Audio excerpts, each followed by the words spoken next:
posielam ti správu, aj keď to tak nevyzerá. Hľadám na dnes večer pravú, tajne som dúfal, že asi by si mohla byť práve tou, čo poteší ma bez záväzkov svojou nahotou.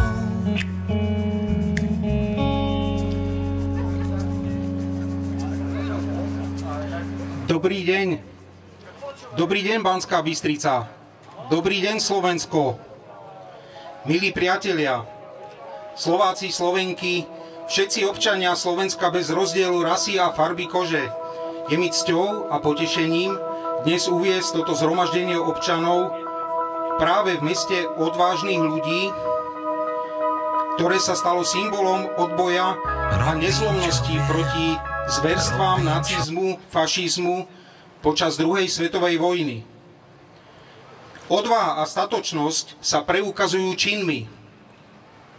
Preto sme prišli i my dnes na toto námestie Slovenského národného povstania, aby sme v časoch, ktoré svojou realitou pripomínajú 30. roky 20. storočia, pred vypuknutím druhej svetovej vojny, aby sme vyzvali občanov Slovenska za mier, aby sme povznesli hlas za mier.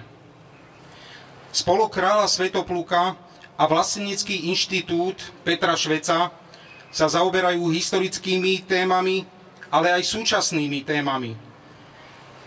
Postavili sme sa proti globálnej agende liberalizmu a progresivizmu, ktorá ničí národné kultúry, oberá obyvateľstvo národných štátov o vlastné územie a produkuje masu bezprízorných zombí bez vlastného názoru.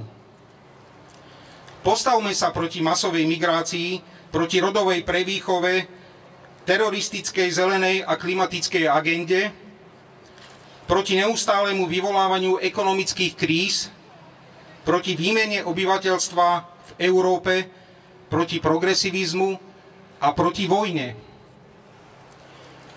Vážené Slovenky, Slováci, dovoľte, aby som privítal významného operného speváka a rodáka z Banskej Bystrici, Ivana Ožváta, ktorý by uviedol spevom tento náš meeting. Ivan, prosím ťa, nech sa páči. Lacko, na ktorý mikrofón mám ísť na tento? Tam, ktorý si skúšal. Aha.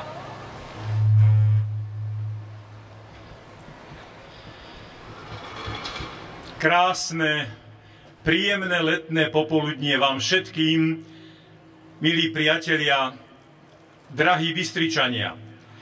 Môžem vás takto dôverne a úprimne pozdraviť, pretože ako Štefan, pán moderátor tohto podujatia, tohto stretnutia s vami uviedol a prezradil, že vlastne pochádzam z Banskej Bystrice.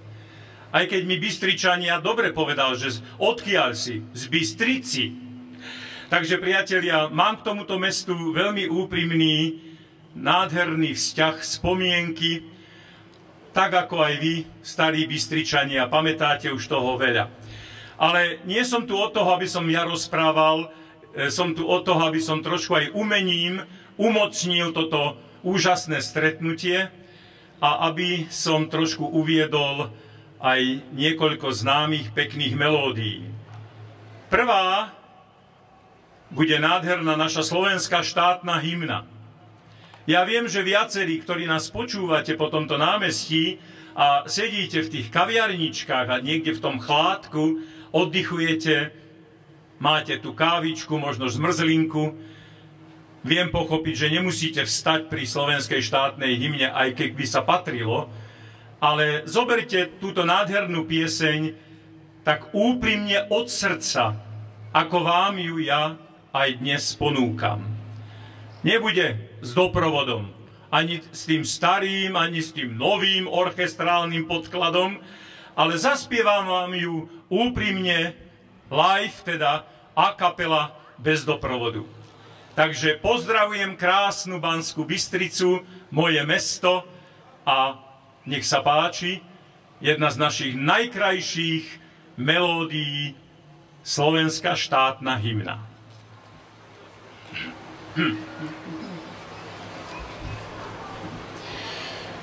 Nad Tatrou sa blízka hromy divo bijú, nad Tatrou sa blízka hromy divo bijú.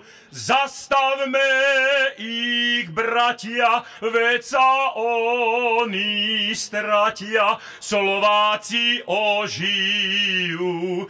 Zastavme ich, bratia, veď sa oni stratia, Slováci ožijú. To Slovensko naše posiaľ tvrdo spálo, to Slovensko naše posiaľ tvrdo spálo, ale blesky hromu vzbudzujú ho k tomu, aby sa prebralo. Ale blesky hromu vzbudzujú ho k tomu, aby sa prebralo.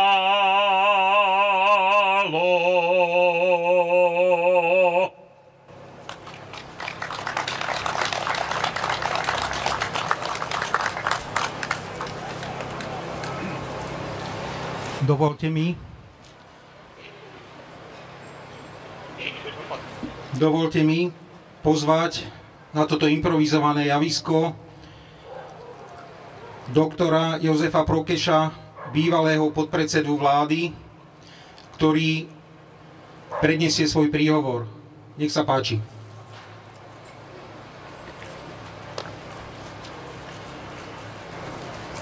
Ctení spoluobčania, ako sme názov tohto našeho stretnutia, mier v Slovensku a strop progresivizmu.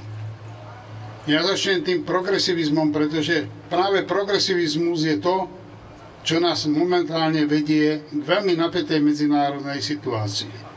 Najmä u nás, tu v Európe.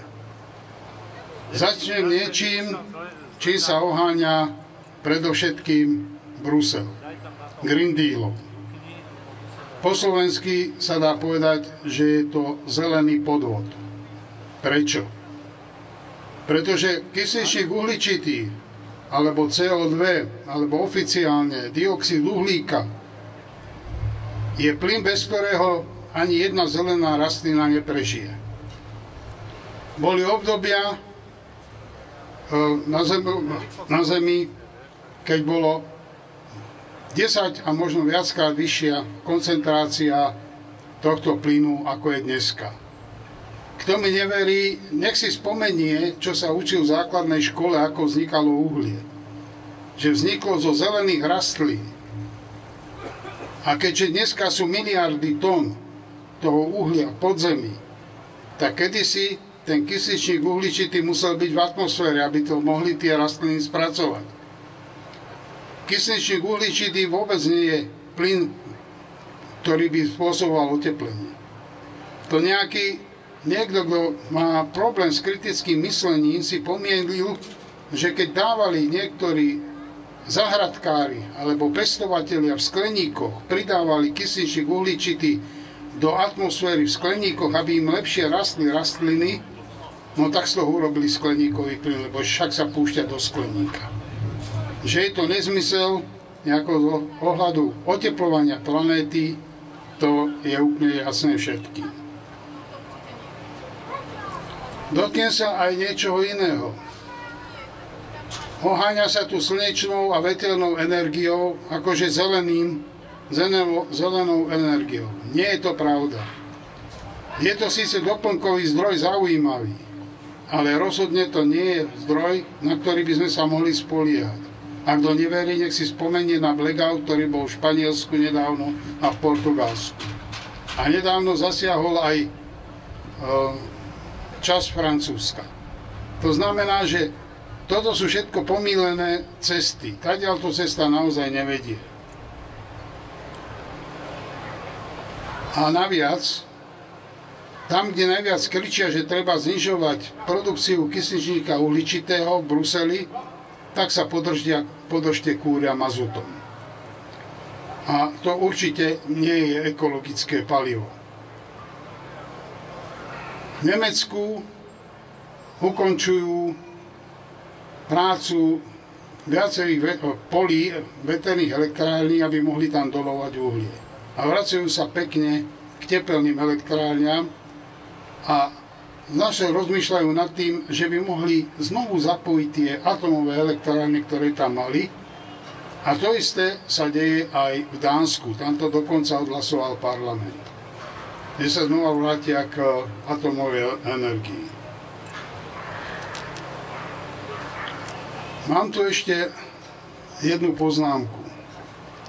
Slovenská spoločnosť je nesmierne rozdelená. Časť tu nás zbiera podpisy na Slovensku za vystúpenie z NATO, ale dneska som čítal článok, že istý lektor, nebudem ho menovať, ale z Trnavskej univerzity, z právnickej fakulty, sa usiluje vyzbierať, alebo pripravuje zbieranie podpisov na referendum za zrušenie diplomatických vzťahov s Ruskou federáciou. Dámy a páni, musím sa vrátiť k tomu, že to nie je otázka toho, čo chce Fico alebo Smer. Ale povedzme si otvorene, väčšina z vás sú šoféri, používate auta. Myslíte si, že do benzínového motora môžete dať naftu? Alebo naopak do naftového motora, že môžete dať benzín? A pritom sú to obidva paliva. Obidva sú z ropy. Alebo keď chcete byť bližšie, že motor, ktorý potrebuje 92 alebo 98 oktánový benzín, že tam môžete dať 92? No chvíľu to pôjde, ale to zničíte. A čo sa týka tých kaziet z Westinghouse, čo chcú nahradiť tie ruské, no tak to skúšali v Čechách v Temelíne a boli radi, že sa vyhli katastrofe. Takže neskúšajme takéto experimenty, pretože môžeme na to veľmi, veľmi tvrdo doplatiť. No a ešte takú malú perličku. Americká banka Bank of America vyhodnotila ako najlepšiu menu v roku 2025, teda v tomto roku, produžte sa, ruský rubel, ktorý posilnil o 40%. To je taká malá... A to, čo vám nikto nehovorí, pán prezident odsúhlasil desi, že 5% HDP z rozpočtu na zbrojenie. Dámy a páni, ale toto je jeden obrovský podvod, pretože HDP nie je štátny rozpočet. HDP na Slovensko asi 131 miliárd. Z toho 5% je 6,5 miliardy. Ale tých 6,5 miliardy ide zo štátneho rozpočtu, to sú reálne peniaze a štátny rozpočet je zhruba 26 miliard 27. To znamená, že je to skoro štvrtina rozpočtu štátneho na zbrojenie, na nákup zbraní, hlavne zo zahraničia. Keby sme toto stopli, tak žiadny problém s konsolidáciou nemáme. Ďakujem.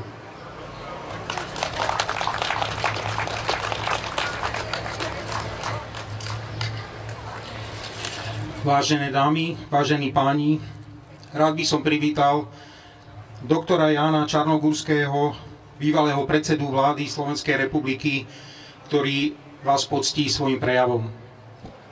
Vážení občania, dámy a páni, predovšetkým chcem opraviť moderátora, že ja som poctený, že môžem hovoriť na tomto námestí. Ale chcem povedať toľko, že áno, pokračujeme v našich mítingoch, zhromaždeniach, pretože heslá týchto zhromaždení Mier Slovensku a Stop progresivizmu sú stále aktuálne a povedal by som dokonca ešte aktuálnejšie. Slovensko nie len, že potrebuje mier, ale potrebuje sa ubrániť tým a tomu, čo mier na Slovensku ohrozuje. Najskôr vnútorný mier. No, predsa na tých zhromaždeniach, ktoré na Slovensku prebiehali, teraz už neprebiehajú, pretože americký prezident im stopol peniaze, takže už sa také zhromaždenia zrejme zvolávajú ťažšie, ale na tých zhromaždeniach zaznievali heslá a bolo vidno transparenty, ktoré priamo vyzývali k násiliu. A boli publikované v slnečkárskej tlači a nikto z organizátorov týchto zhromaždení sa proti tomu neozval. Nevyzval tých, ktorí držali takéto heslá, aby s tým prestali. Čiže vidíte, že aký vnútorný mier je na Slovensku ohrozený. Ale chceme povedať, a najmä tu na Banskej Bystrici, že my sa zastrašiť nedáme. My sa zastrašiť nedáme a my vám neustúpime. Druhá vec je taká, že nám hrozí nielen teda vnútorný, alebo potrebujeme nielen vnútorný mier, ale potrebujeme aj vonkajší mier. A keď sledujete správy teda zo sveta, ktoré idú, tak naozaj poprvé, že ako núti Západ Ukrajinu zomierať a viesť, ako Západ vedie vojnu na Ukrajine do posledného Ukrajinca. A už má pripravené, už priamo otvorene zasnievajú hesla, že keď Ukrajina to už padne, nevydrží, takže bude nasledovať východné krídlo NATO a to sme aj my. To by sme mali byť aj my. No tak to nesmieme pripustiť, a proti tomu sa musíme začať brániť už teraz a tu všade teda, ale aj tu na tomto námestí v Banskej Bystrici, pretože neskôr by mohlo byť naozaj neskoro. A keď hovoríme stop progresivizmu, tak hovoríme to preto, že progresivizmus naozaj ohrozuje tento mier vnútorný aj vonkajší Slovenska a ohrozuje aj iné záujmy Slovenska, trošku sa o nich zmiením. Ale ohrozuje mier Slovenska vnútorný aj vonkajší, pretože poprvé však on organizuje tie zhromaždenia, organizoval tie zhromaždenia, na ktorých takéto výzvy na násilie zaznievali úplne otvorene a za súhlasu organizátorov. A ohrozuje aj vonkajší mier, pretože predsa naši progresivisti vyzývali, aby slovenská vláda, aby podporila všetky tie agresívne kroky proti Ruskej federácii, respektíve aby zapojili slovenské letiská, povedzme, aby zo slovenských letísk tu na Zosliača, nedaleko vás, aby štartovali lietadlá, ktoré potom budú bojovať nad Ukrajinou a tým privolajú prípadne aj odvetné kroky proti Sliaču a ak by sa raketa málo netrafila, tak to môže dopadnúť aj sem do Banskej Bystrice. To znamená, proti tomuto všetkému sa staviame a staviame sa takto na námestiach. Stavali sme sa na námestiach v Bratislave, staviame sa na námestí tu na Banskej Bystrici a po prázdninách možno budeme pokračovať ešte aj na iných námestiach.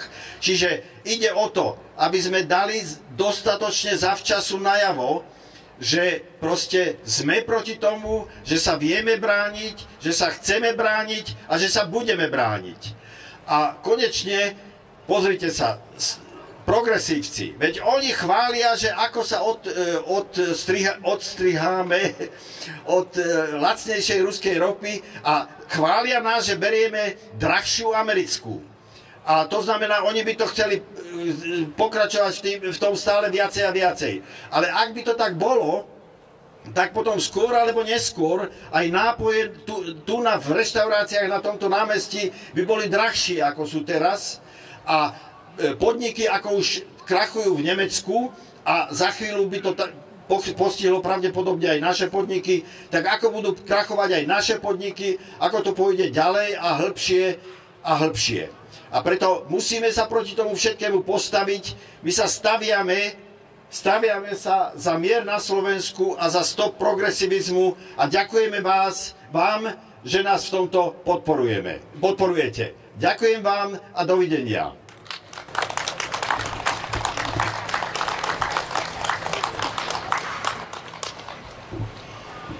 Dovolte mi, aby sme znovu privítali Ivana Ožváta, operného speváka, ktorý nám predniesie svoje dielo. Nech sa páči, Ivan. So slovami, ktoré ste teraz počuli od pána doktora Čarnogurského, sa dá naozaj len a len súhlasiť. Ale nie len z jeho prejavu, ale aj z predchádzajúcich a ďalších, ktoré budú nasledovať. A preto som sa aj ja, neberte to teraz, že sa chválim, ale ako umelec z prvej slovenskej národnej scény, kde som bol 40 rokov solista opery Národného divadla. Ja viem, že ma uvádzajú operný spevák, ale byť ešte v tých 80. a následne 90. a ďalších 10 ročiach solistom opery prvej našej opernej scény, to niečo znamenalo. Boli tam úžasní umelci, kvalitní režiséri, dirigenti, dramaturgovia. A na tých ja nezabudnem. Prečo to hovorím? Každý z nás, ktorý tu aj stojí s politikou, vie o svojom živote, čo to povedať. A s veľkou úctou si spomíname z minulosti práve na tie veľké osobnosti, ktoré nám dnes ako si chýbajú. Neviem, či ma správne chápete. Nikto nie je proti mladým. Práve naopak. Ale pozor na ten progresivizmus, ktorý nevidí ani ten 4., 6. ťah na šachovnici. Voľakedy som hral aktívne šach. Aj vy viacerí. Však je rozumné nepohnúť len s prvou, druhou figurkou, ale trošku vidieť dopredu. Čo nás čaká, aké nástrahy, aké priepasti. Aj tie morálne, aj tie ekonomické. No, trošku som sa rozhovoril, dám priestor samozrejme rečníkom až na pokyn mojej ruky.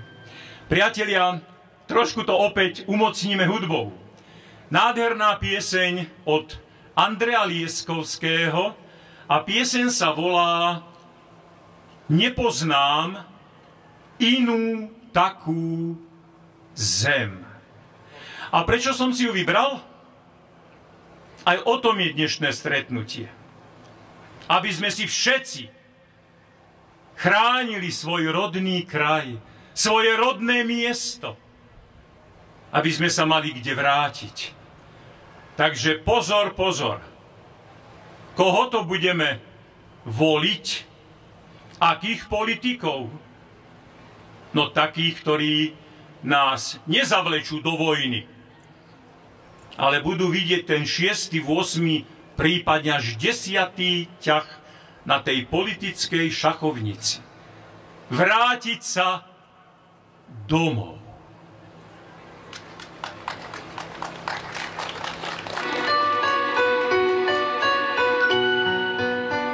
Ja často pod ligotom cudzích hviezd som líhal. A v cudzích mestách cudzí jedával som chlieb. Na cudzie hory i na moria som sa díval a počúval čierne blues i rytmus kastaniet. Ja poznám cudzie peklo a poznám cudzí raj, aj vôňu cudzích kvetov. No poznám ten svoj krásny, rodný kraj.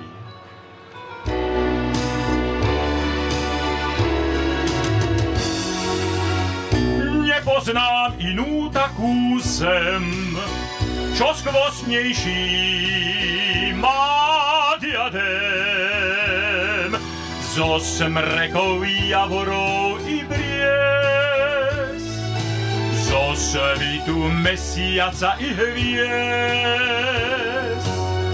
kde rieka bystrejší má spád a človek má človeka rád, kde matky väčšmi ľúbia synov, kde pieseň kráča javorinou,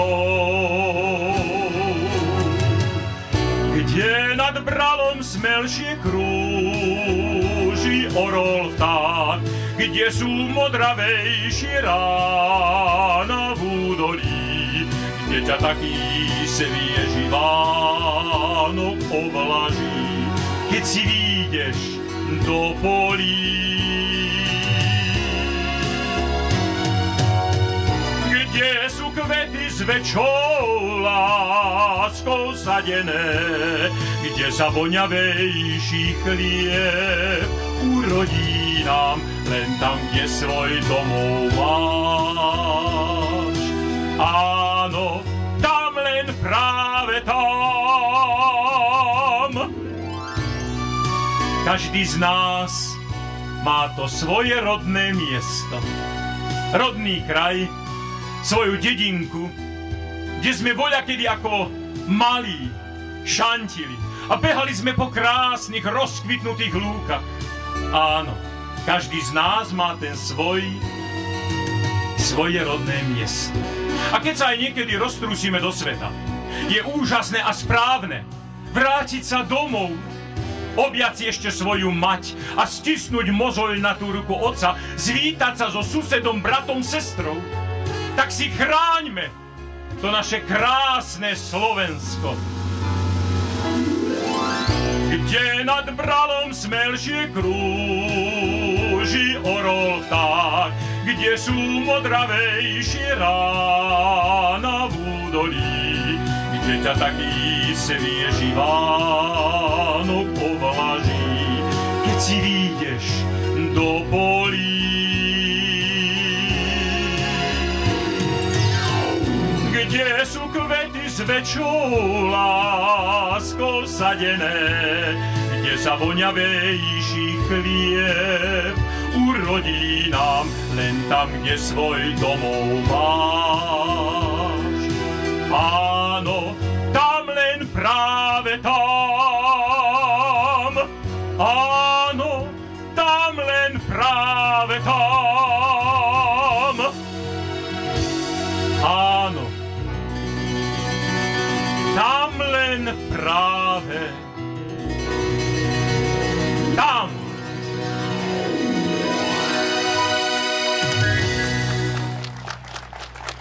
Ďakujem pekne. Po nádhernej skladbe Ivana Ožváta by som chcel privítať inžiniera Williama Oberhausera, bývalého ministra slovenskej vlády. Milí priatelia, Slováci, Slovenky, je to zhoda okolností, sa tu stretávame viacerí práve, ktorí máme tu korene. Ja som zhruba pred 40 rokmi odišiel do Bratislavy a bolo mi dosť ťažko. Z tohto krásneho kraja odísť tam, to nebolo jednoduché. A práve takíto umelci nám tam robili radosť, ako je Ivan a boli ďalší. Keď sa dneska pozriete po tých umelcoch, tak je to do plaču. Kde sa podeli tie osobnosti, ktoré naozaj v tej Bratislave robili ľuďom radosť, dvíhali ich na duchu, naplňali proste im radosť v živote. Boli to morálni ľudia. Dnes katastrofa. Priatelia, my sme naozaj boli v nadšení v tom pred tými 35 rokmi, keď sme vítali slobodu a mysleli sme si, že sa všetko obráti len tým správnym a dobrým smerom. My si neuvedomili, že sa na nás samozrejme pripravujú také rozkladné tendencie, elementy, ktoré rozkladali náš štát a preto dnes, ako povedal Janko Čarnogurský, chýba v prvom rade mier v duši. Ľudia sú rozoštvaní, rozhádaní, lebo sa na tom 35 rokov pracovalo. My si neuvedomili, že hneď v úvode nám tu nasadili ľudí, ktorí rozkladali našu spoločnosť, aby sa zmocnili Slovenska. Subverzia to je technika, ktorá najľahšie dobije zem bez vojny. Jednoducho poštve ľudí proti sebe, využije všetky tie negatívne javy, ktoré v ľuďoch sú Na začiatku to bola najmä pažravosť. Mnohých nalákali na tzv. Privatizáciu, na všelijaké pyramidové hry, rozkradli štát a zničili morálku. Bolo potom nadšení, ktoré bolo v tom 89. 90. roku, keď videli sme okolo seba, že mnohým ide len o peniaze, o majetky. A takto to pokračovalo po všetkých stránkach. Čiže naozaj v prvom rade chýba mier v duši. Mier medzi ľuďmi. Musíme prezrieť tých, ktorí nás rozoštvávajú. No a ten svetový mier bohužiaľ nezávisí len od nás. To sú naozaj tie medzinárodné veľké rošády, ktoré práve teraz prebiehajú. Môžeme byť radi, že ten globalizmus a ten liberalizmus trochu dostal v Amerike na frak, ale nemyslíte si, že je to víťazstvo. Všimnite si aj tam, čo sa deje. Tam je takisto rozbitá spoločnosť poštvaná proti sebe, tak ako je to u nás. Preto treba, my kresťania hovoríme v prvom rade, modliť. Lebo zrejme v ľudských silách to ani nie je. Takže je to ťažké. Ale povedzme si aj niečo optimistické. Viete, naozaj tá Bratislava za tie roky úplne morálne sa schátrala, upadla. To, čo sa dneska hrá v tých divadlách, to je mnohokrát hnus. Najmä to, čo sa robí na klariskách. Aj v divadle Jana Pavla Orsaga Hviezoslava przňa jeho meno svojimi divadelnými predstaveniami. Takže je tam naozaj nie je dobrá situácia. Jeden môj priateľ povedal, presťahujme hlavné mesto sem, do Banskej Bystrice z Olena. Vráťme letisko civilu. Tým pádom spojíme tento kraj s celým svetom. Keď tá Bratislava sa takto bude k Slovensku stavať macošky, ako sa stavia, naozaj nám nič nezostane. Ale v prvom rade hľadajme, ako sa budeme spájať, ako vytvoríme ten mier v duši a v našich medziľudských vzťahoch. A k tomu vám prajem naozaj veľmi široké, otvorené srdce. Ďakujem za pozornosť.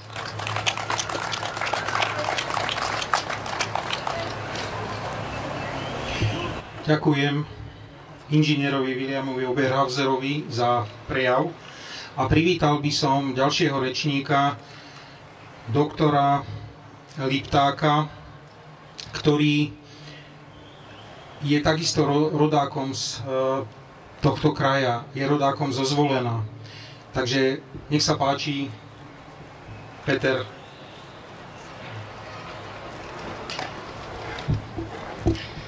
Takže ďakujem pekne za slovo.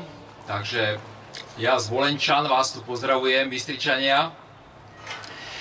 Tuto je také miesto, ja ako lekár, všeobecný lekár, pre mňa toto miesto je také symbolické, lebo tu stojíme pod morovým stĺpom a dá sa povedať, že dneska ten najväčší mor, tá najväčšia pliaga, to je vojna a progresivizmus.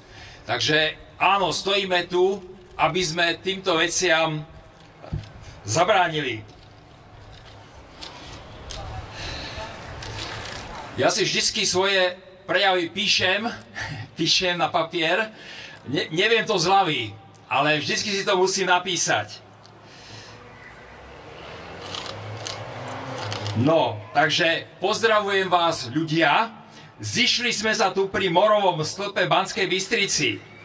Ja idem z tej Bratislavy, z toho Hviezdoslavového námestia, priamo od majstra Hviezdoslava, ktorý ako slovenský Hippokrates celkom ovládol moju ambulanciu a ako obnažiteľ podstaty sveta, neúnavný bojovník proti progresivizmu, to jest za zdravie, za pravdu, za mier. On, Pavel Orsák Hviezdoslav, nás určite tiež zdraví. A to napríklad svojimi krvavými sonetmi, Hajníkovou ženou a tak ďalej. Teda nie prostredníctvom debilizátorov, ako je TV Markíza či Joj. Vážení slovenskí občania, dovolte mi zvítať sa s vami na tomto mierovom budení. dozviete sa, čo musí byť povedané. Takže bude nasledovať studená sprcha, budíček ľudia. Takže hlavne teda zamier proti progresivizmu. Za prvé, zamier. Pán doktor Štefan Harabin na špecializovanom súde dosiahol práve teraz, že Slovenská republika akceptovala zákonný stav, totiž, že Rusko nenapadlo bezdôvodne Ukrajinu, ale naopak, že Rusko sa bráni v hybridnej vojne kolektívnemu západu. Tak isto ako proti Napoleónovi či proti Hitlerovi, ktorých zadanie dnes plní Európska únia, a to čo do obsahu, ale aj čo do použitých metód. Špeciálna operácia je zameraná proti hlavným zbraniam Európskej únii, teda na denacifikáciu a demilitarizáciu Ukrajiny, a to je aj v záujme Slovenska. Dnes Rusko bojuje proti nacistom a fašistom, ktorých podporuje Európska únia. Bojuje aj za záujmy Slovenska, za zachovanie mieru, ale Rusko dnes bojuje aj za stabilitu slovenského hospodárstva. Preto vyzývam nielen všetkých vlastencov, ale aj všetkých rozumných ľudí, aby v tomto konflikte podporovali nášho spojenca Rusko. Taktiež, aby silnilo občianske povedomie, že akékoľvek sankcie, a to znamená, že aj všetky sankcie proti Rusku môže nariaďovať iba Bezpečnostná rada OSN, a preto všetky sankcie uvaľované na Rusko Európskou úniou sú nezákonné a iba dosvedčujú právne bezvedomie Európskej komisie. Ľudia ako je Lejenová sú opantaní nenávisťou a títo nenávistní ľudia musia skončiť. Nenávisť plodí iba nenávisť a my na Slovensku nemáme nejaký dôvod nenávidieť Rusko a Rusov. V tomto zmysle by si mal poopraviť svoje názory aj sociálny demokrat Fico, aj progresívny homosexuál Pellegrini. Aby sme raz nemuseli plakať nad rozliatým mliekom. Synonymom pre dnešný progresivizmus je hlúposť. Médiá nám podsúvajú tých progresívnych hlupákov každý deň. Hviezdy ako Šimečka, Pročko, Matovič, Krúpa, Kolíková a desiatky ďalších mentálne poškodených, ako keby prehltli pravdu aj s navijakom. Takáto pandémia hlúposti tu ešte nikdy nebola. Ja si myslím, že títo ľudia majú poškodené mozgy injekciami proti covidu. Nedávna štúdia nemeckého vedca preukázala u niektorých ľudí zmenšenie niektorých častí mozgu pôsobením S-proteínu až o 30%. Veď to sú predsa naši progresívni imbecili, debili a idioti. Chudáci, mentálne poškodení pacienti. Najvyšší čas to začať diagnostikovať a liečiť. No a čo naša vláda? Hoci je to o 1000% lepšie, ako to bolo, tak bohužiaľ rezorty, ktoré sú rozhodujúce pre rozvoj ľudských zdrojov Slovenska, sú v rukách progresívnych pseudoočkovancov proti covidu. V zdravotníctve londýnsky bankár Kamil Šaško, predstaviteľ progresívneho kapitalizmu, ktorý nastavil ešte zajac so salajom tak, aby ten, kto nemá peniaze, mal smolu. Najmä dnes už tento systém sa nijako neskrýva a poškodzuje zdravie ľudí každý deň. Covid, fašizmus v rokoch 2020 až 2023 organizovaný celosvetovo korporáciami a bankármi spolu s našimi kolaborantmi, ten nebol len skutočnou čerešničkou na torte, ale bol signálom neustávajúcej hrozby pre život a zdravie. V školstve krízový manažér Tomáš Drucker vedie školstvo z jednej krízy do ešte väčšej druhej krízy. Jeho kurikulárna reforma nie je nič iné ako systém osprostievania našich detí. A k tomu ešte pretláča LGBTI agendu v školách. Podľa tých, čo riadia progresívnych liberálov, máme byť tak sprostí a chorí, že už ani nemáme vedieť, akého je kto pohlavia. Odmietime toto ubližovanie dospelým aj deťom. Zobuďme sa konečne. Situácia si vyžaduje zjednotenie a nástojčivé riešenia. Premiér Fico sa dnes vrátil z Taškentu, aby tam okrem iného zabezpečoval aj zdravotné sestry do slovenského zdravotníctva. My už nemáme v školstve a zdravotníctve ani na to, aby sme si vychovali vlastné zdravotné sestry. Čo budú robiť naše ženy, keď ani túto tradičnú ženskú profesiu nie sú absolventky nášho vzdelávacieho systému dnes schopné vykonávať? Takže, priatelia, vidíte, situácia je už naozaj veľmi vážna. Záchrana topiacich sa je v rukách topiacich sa, teda aj v našich vlastných rukách. Toto nech si každý z nás už konečne uvedomí. Pozdravujem vás, priatelia.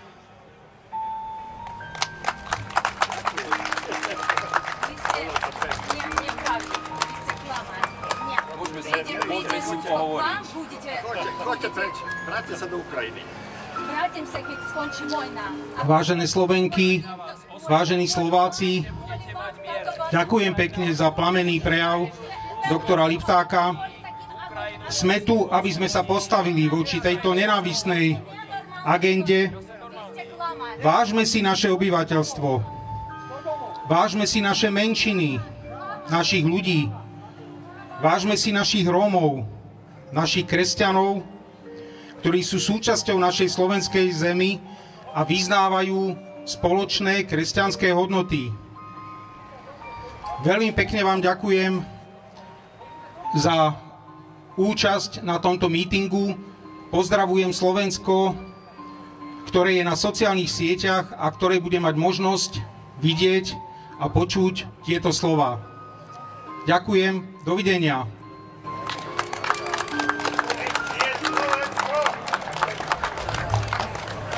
Milí priatelia, ako sa tak na vás pozerám a trošku teda aj počúvam, tak vedeli by sme tu ešte dlho stáť a dlho si vymieniali svoje názory. Občas sa aj v dave nájde niekto, kto môže mať iný názor. My nie sme tu preto, aby sme huckali ľudí proti inému názoru. Hlavne zostaňme v tej rovine slušnosti a kultivovanosti a hlavne aj argumentačnej sily. Lebo len kričať nesúhlasím alebo klamete, to dosť takí plitky ľudia možno hovoria. Ale rozdať si to v slušnosti a opakuje. Viete, čo je argumentácia?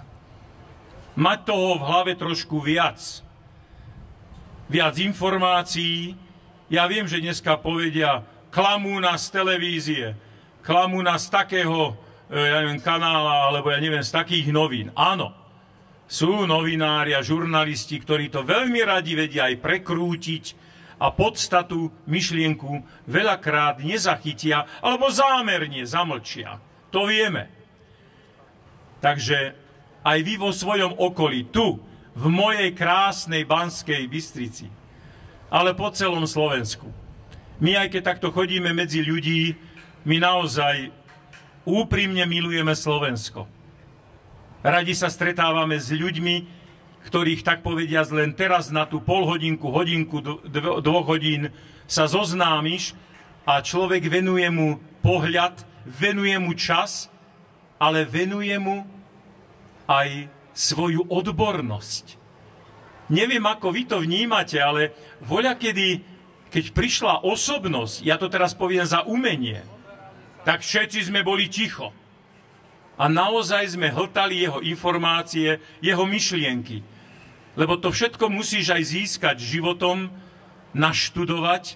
To nie je len tak z vačku vytiahnuté. Vy nechcete počuť krásnu pieseň? Dobre. Vidíte, aj toto sú takéto prejavy. Nevadí. Nevadí. Ja idem zaspievať. A spev a hudba, aj kvôli tejto dáme, ktorá je trošku mierne asi indisponovaná, to tak poviem slušne, lebo to aj inak vedia progresívci hovoriť. My taký slovník nebudeme používať. Ale vrátim sa k hudbe. Veď hudba nemá hranice. Snáď nikto nebude protestovať, pískať. Ja neviem, nejakým verklíkom prerušovať. Umenie nás má spájať. Ale umenie je aj obrovská úcta, pokora a láska. A o tom bude aj záverečná melódia, ktorá určite tieto vášne u niektorých utlmí. Pieseň, jedna z najkrajších piesní Gejzu Dusíka. Nebudem prezrádzať, nech sa páči. Zaspievajme si ju spoločne. Ďakujeme vám za pozornosť, za túto krásnu atmosféru a skúste a skúsme trošku porozmýšľať o tých myšlienkach, ktoré tu odzneli. Všetko dobré. Nech sa páči.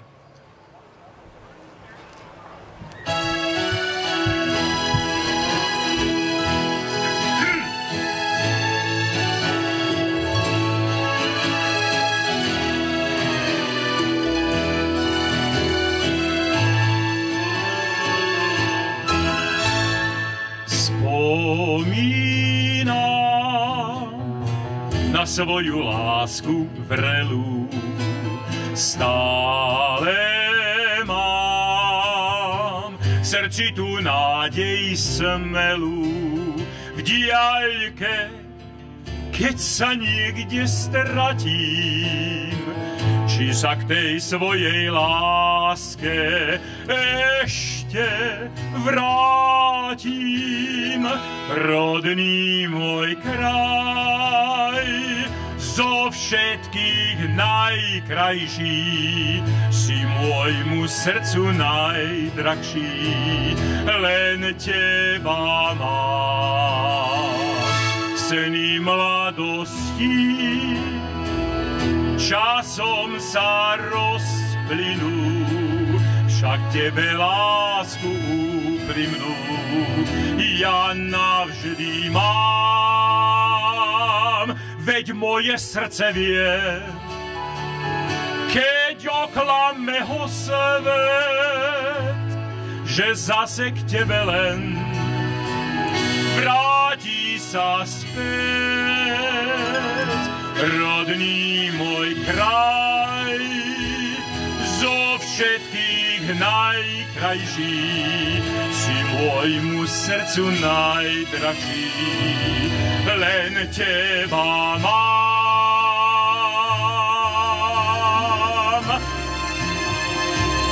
No vidíte, ľudia stoja a vidím to na vašich tvárach. Hudba je krásna.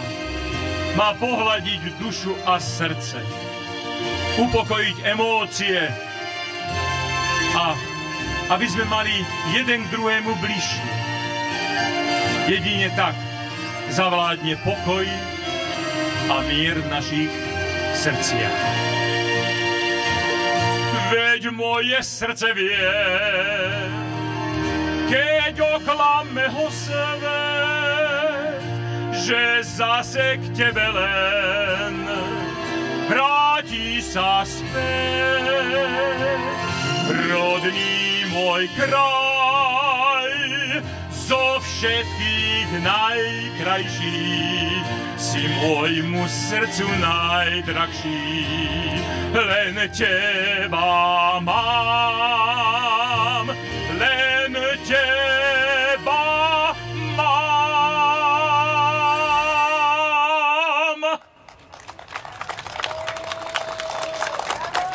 Všetko dobré, Bystričania.